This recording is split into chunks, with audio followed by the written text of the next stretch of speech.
Welcome to another solo episode of the Patio Pondering Podcast. As with the last episode, my discussion today was sparked by a podcast I listened to the other night.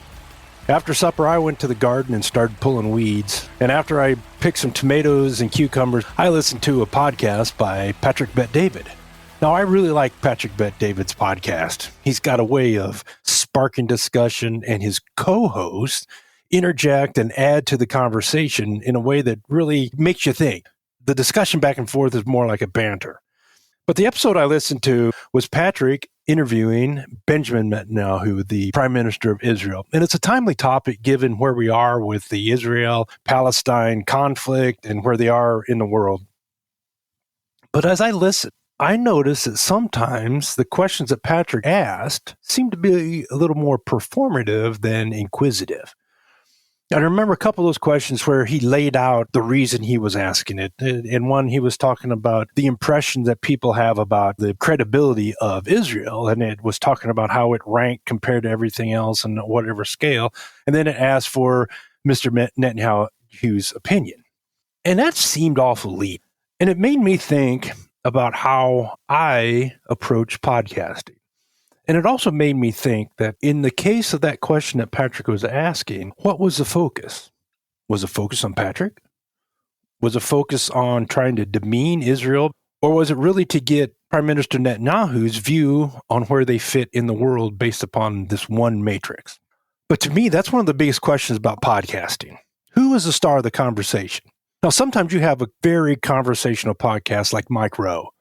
And the way that he runs his full-form podcast, where it's a guest and it's a question and answer and it's a banter back and forth. It's more of a conversation that you would have around a kitchen table.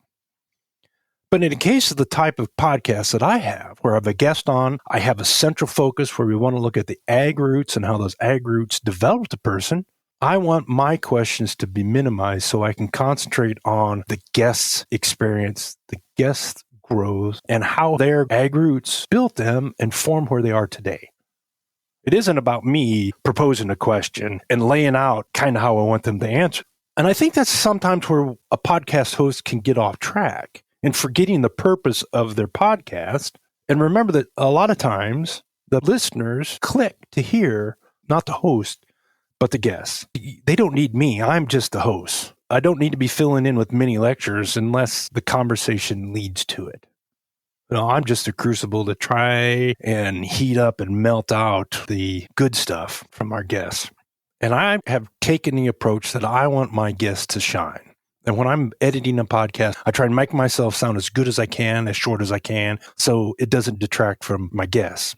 And it's not my job to be the star. That's the bottom line. And I think back to two different guests where I almost got in trouble. The first one was when I interviewed Mr. Colby Stackhouse, the awesome gem of a band director and teacher at Leo Junior Senior High School and Leo Elementary School. In the middle of our conversation, I was starting to describe a question. And what I was wanting him to do was to agree with my position that the school board was screwing Leo High School marching band. The school has decided they're going to add on to the high school. And that addition took away the marching area where the band was. And I thought it was inappropriate. So I was trying to coach, to mold my question so that Mr. Stackhouse would come out and agree with me and criticize the school board. And he even said, "Are you trying to get me?" I said, "Hold on. Let me rephrase the question." And I rephrased it. "Are you getting the support that you need from both the administration and the school board?"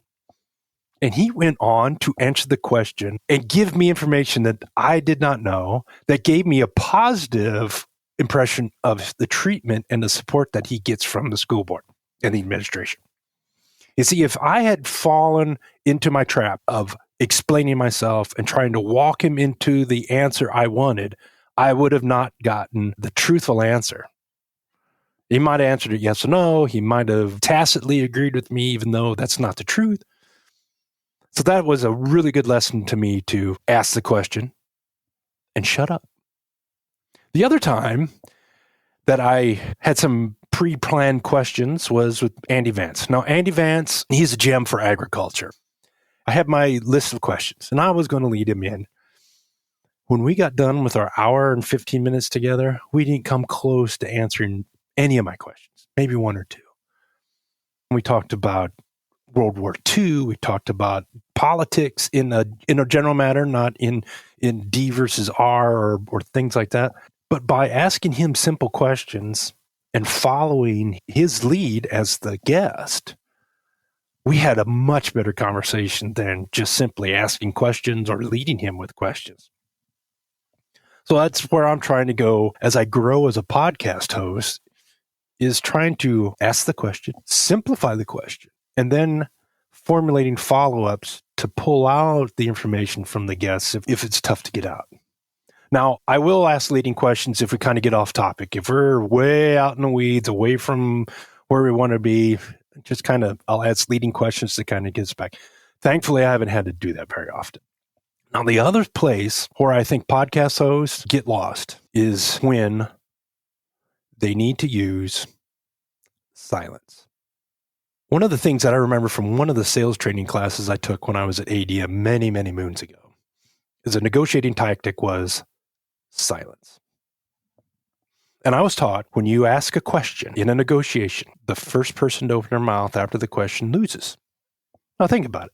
You're in a negotiation and you say, hey, I want to buy X for X. It starts to get uncomfortable.